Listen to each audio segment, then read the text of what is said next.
Good afternoon. Good afternoon to you all.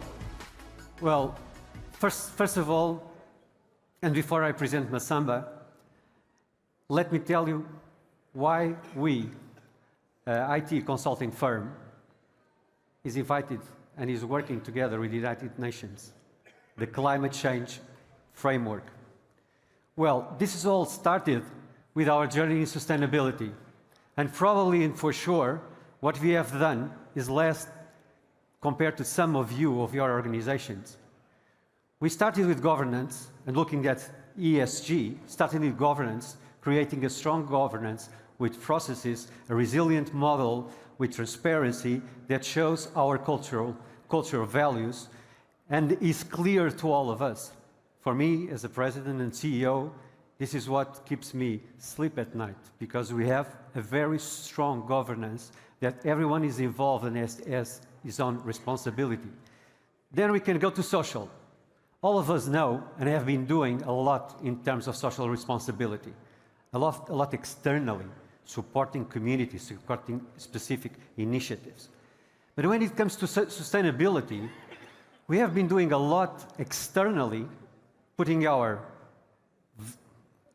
EBITDA, if you can say, or the results of our organization supporting sustainability initiatives. But during the last years, as this theme is being more valuable and more important for all of us, we started to start processes internally in order to identify our footprint, to be certified, and I have here some certifications, and we know that coming from the European community, more certifications, more compliance issues are being put to our organizations. But what we have been seeing in this process as Unipartner, as a technology firm, and by working with GeSI and the Digital with Purpose movement, is that the digital technologies, and today we saw this, do impact on the sustainability goals.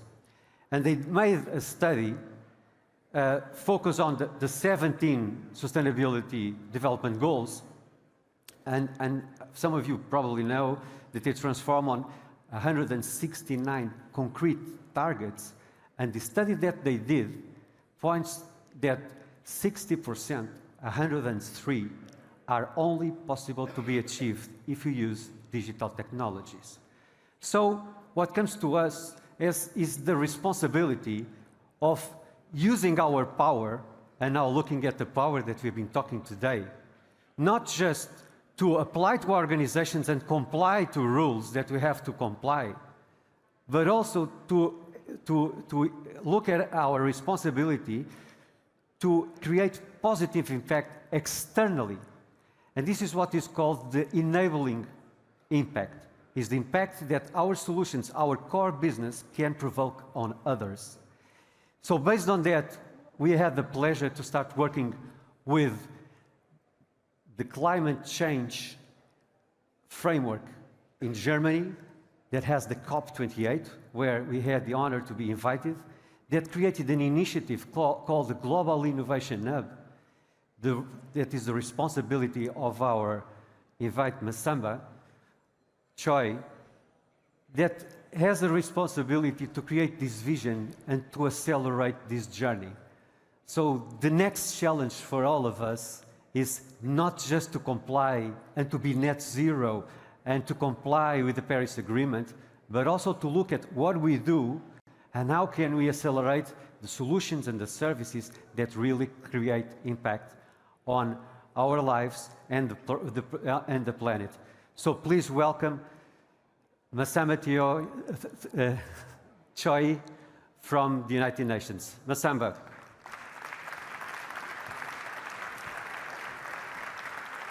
Thank you very much for being here with us, and the stage is yours. Thank you all. Thank you, Fernando, and good afternoon to all of you.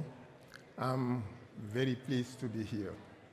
I'm very pleased to be here because I think what the organizer are inviting us to do is the right thing to do, building the future. There are 4 types of leaders. You have leaders that do not understand their environment.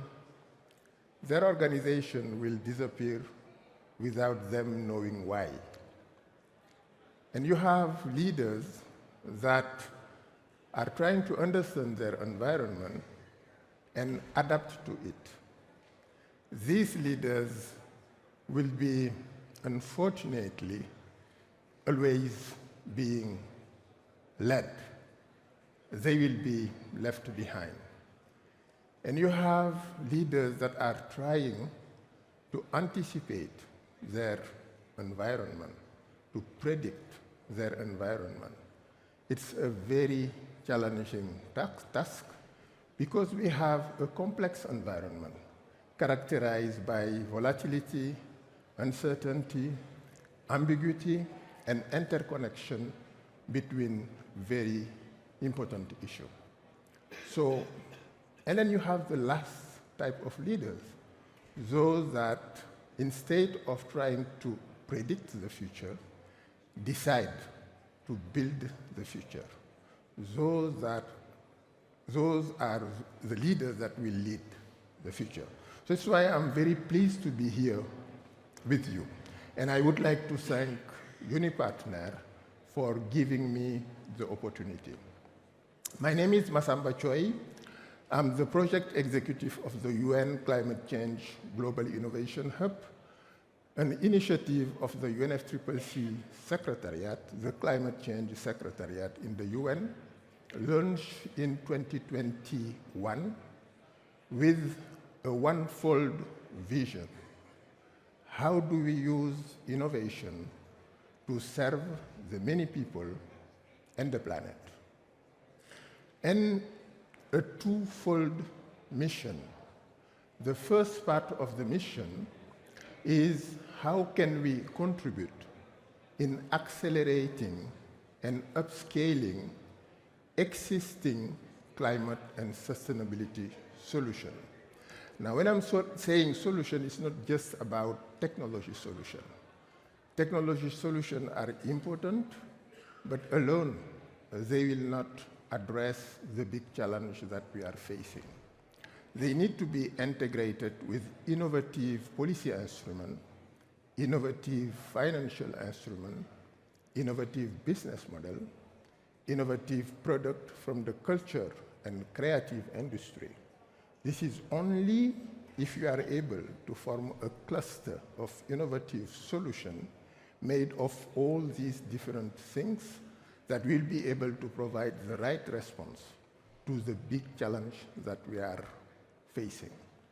The second component of the mission is to contribute in accelerating the development of the missing solution. And we have a threefold core value, and they are articulated around 3 key principles: caring, sharing, and daring. Caring because we consider that for innovation to support the need of the many people and the planet, innovators need to genuinely care for the well-being of the planet, and they need to care about the well-being of the many people. Now, the good news is, by focusing on people, we expand the space for innovation, and we are able to develop the most innovative type of solution, the most transformative type of innovation. Just to illustrate on that aspect, most of the time when we are talking about mobility in cities, the focus is on how do we shift from combustion car to electric vehicle, which is good. It has to be done. But we need to be aware that it's far from being enough. The question that we should ask is why car at the first place? Why do we need car? And if we respond to that question by saying We need car for mobility. The next question is, can we use innovation to satisfy the need for mobility with no or less car? And the response is yes. We can leverage digital technology from space, for example, GIS, GPS, remote sensing, for land use planning and site selection to build a 15-minute city, a city where most of the product and services are available at walking or biking distance. And by doing so, we will need less motorized transportation. But we can even go one step further and ask the question, why do we need mobility? Because mobility is not a purpose. Mobility is a means. The purpose behind mobility is access to product and services. Can we access product and services with less need for mobility? And here all the digital technology come into picture. So e-learning to replace trip to school, or digital services from municipality to replace trip to the town hall. The point I'm trying to make here is that the more you go back to the core human needs that product and services are satisfying, and then you explore how innovation can be used to address them in a way that is aligned with the climate and sustainability goal, the more your innovation will be transformative. So, by focusing on the people, you also expand the space for innovation because you will have innovative solutions that we would not see otherwise, and these are the most transformative ones. Now, sharing. We cannot address the big challenge that we are facing without radical collaboration. We need to share knowledge, we need to share data, and we need to share experience. We cannot continue to hide knowledge behind paywall, and this is why we are supporting strongly open source and open science. Knowledge has to be made available to everybody. And we are also promoting a solution-oriented mindset. As it was said by Fernando from Unipartner, it's not just about greening my own processes. This is also about how can I develop solutions that others can use to also green their activities. So this solution-oriented mindset is something important. And then finally, the daring part. The daring part is critical if we want climate and sustainability innovation.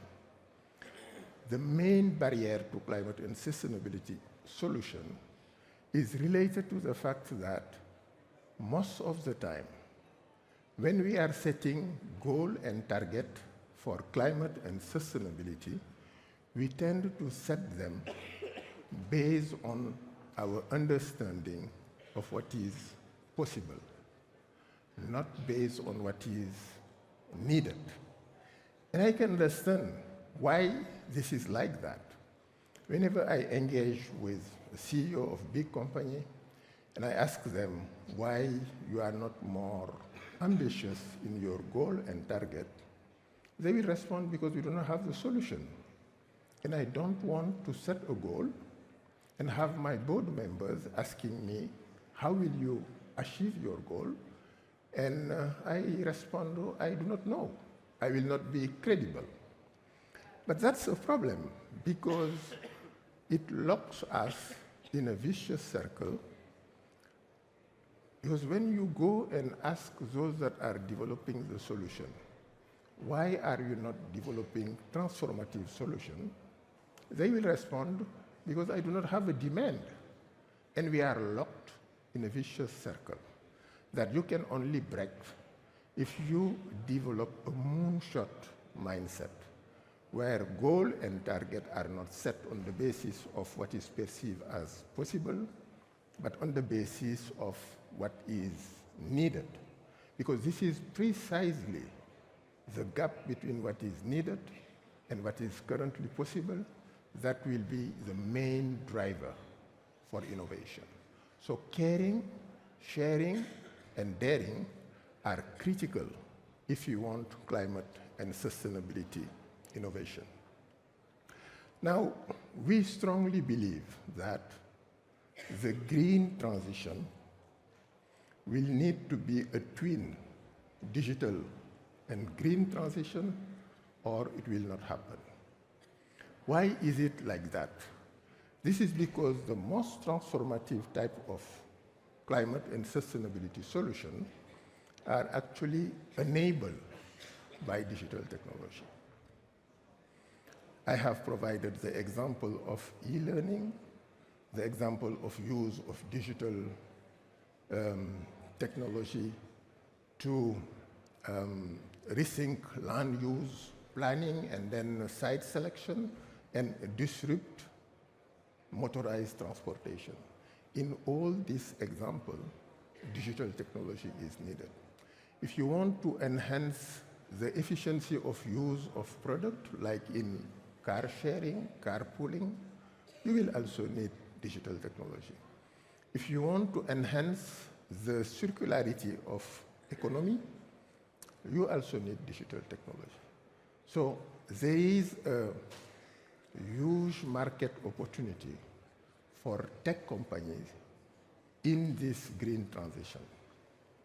But they will be able to mobilize this opportunity only if they go beyond their vertical. They should not focus only on developing solutions for the sector. They need to develop solutions for the people. This is why collaboration between tech companies and subnational cities, counties, regions are extremely important because subnational are focusing on their people. Digital technology should be used to address the needs of the many people.